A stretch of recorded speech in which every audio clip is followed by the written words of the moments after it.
Thank you for watching this two-part video summarizing the Mayport Resilience Study. This video explains options to make Mayport's roads more resilient to flooding. If you haven't already, be sure to check out the first episode about how vulnerable the area's roads are to flooding now and in the future. In 2019, the North Florida Transportation Planning Organization, or North Florida TPO, conducted a resilience study. Its focus was on the vulnerability of the region's roadways to climate change stressors, including various types of flooding associated with sea level rise. The project mapped potentially vulnerable roadways and stormwater systems and developed a toolbox of potential adaptation actions. These concepts were incorporated into the region's 2045 Long-Range Transportation Plan. One of the more vulnerable areas identified in this work is Mayport. The purpose of this study is to identify strategies to make roadways in the area more resilient. We're currently seeking public opinion on the resilience options. The project area includes 3 roadway segments. Segment A, encompassing A1A from Wonderwood Drive to Fort George Ferry Terminal. Segment B, encompassing Wonderwood Drive from A1A to Mayport Road. And Segment D, encompassing Wonderwood Drive and Seminole Road from Mayport Road to Seminole Gate. Mayport's roadways are very vulnerable to present and future flood risks, including flooding from a 100-year storm, storm surge, and sea level rise. Some roadway segments are more vulnerable than others. To make this clear, we rank the vulnerability of each roadway segment to all kinds of flooding, from low to high. Consider A1A. Segment A1 was classified as low vulnerability, shown in dark green, because it is unlikely to be underwater under any flooding scenario, except a storm surge associated with a Category 2 hurricane. Segment A3, shown in red, is classified as highly vulnerable, because all flooding scenarios could affect it, including sea level rise as soon as 2035. Sections A2 and A4 of A1A have moderate to high vulnerability. For Wonderwood Drive between State Road A1A and Mayport Road, segment B1, shown in bright green, has a moderately low vulnerability level. Segment B2, close to the intersection with Mayport Road, has a moderately high vulnerability level.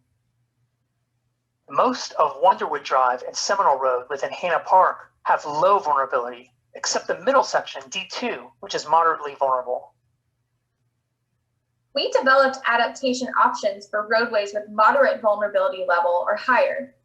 Adaptation strategies vary depending on the specific needs of each roadway segment and have been classified as near-term, 0 to 5 years, mid-term, 5 to 15 years, and long-term, 15 to 20 years. Potential adaptation strategies include raising the roads by 1 to 2 feet. A more longer-term option could include replacing an existing road with a bridge, armoring roadside slopes and adjacent areas by constructing riprap, a below embankment wall, or living shorelines, and finally, improving drainage connections by upgrading cross-drain capacity or replacing existing bridges. Not all adaptation options have the same cost or benefit. These differences are important to consider. That's because resources are always limited and priorities must be established. We have preliminarily ranked the adaptation options for each roadway segment using the following criteria. Concept level estimates of probable construction costs were evaluated for each adaptation option.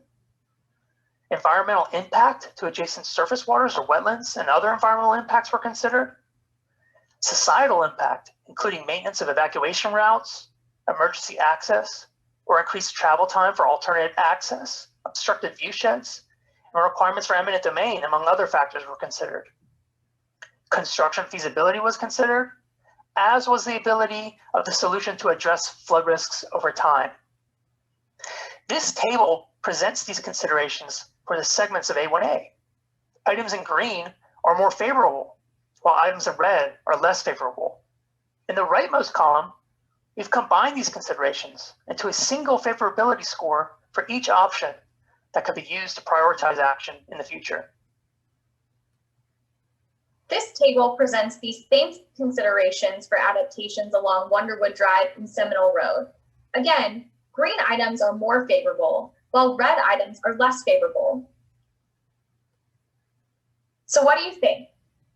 Based on this overview, we want your feedback on adaptation options for each segment. The following sections of this website includes a survey with more detail on the adaptation options for Mayport's roadways. Once you have reviewed these options, we ask that you rank them from most favorable to least favorable. If you have additional comments about any of the strategies or anything else you've learned, or would just like to share your thoughts about this area's resilience, we want to hear from you. Thank you very much for your participation, and we look forward to getting your feedback.